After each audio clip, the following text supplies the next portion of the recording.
There was once a guy who started self-improvement. He was consistent. He did all the good habits. He worked out, he meditated, he improved his social skills, and so on. But eventually, a day came when, for some reason, he couldn't get those tasks he set for himself done. And there was a catalyst for him not achieving his goals and not him staying on the self-improvement journey for the next days. And those few days turned into weeks, and those turned into months, and he kept falling further and further back into his old bad habits. Now, I want to ask you a question.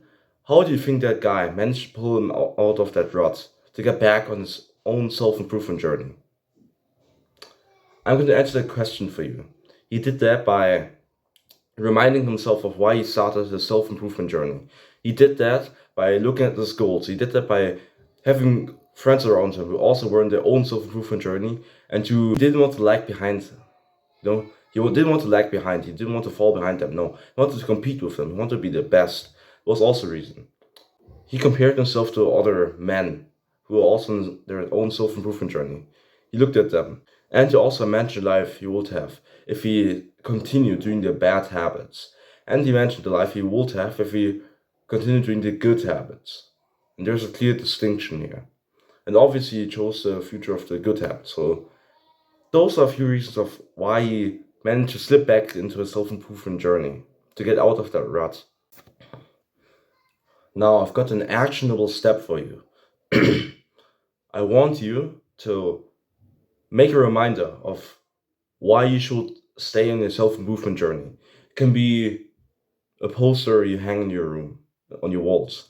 It can be a video you made, a recording of yourself, motivating yourself to keep pushing and to keep continuing to do the good habits.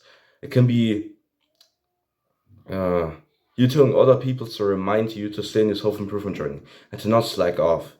It can be so many different things. Just choose one of them.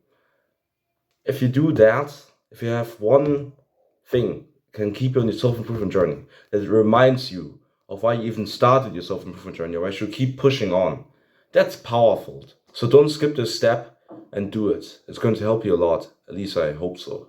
Another thing you can do is to look at other people's life.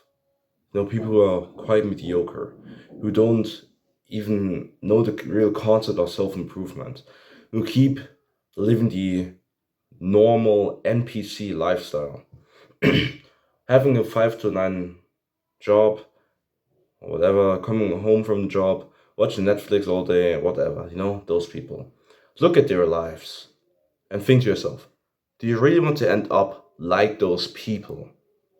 Or do you want to end up like that guy who managed to build an empire for himself, who's rich, who's got the money, who's got his own family, who's got friends, who's in good health, good shape, all those things, who's got good mental health? Do you want to be that guy, or do you want to be that mediocre guy? Choose. It's up to you. Make the right choice.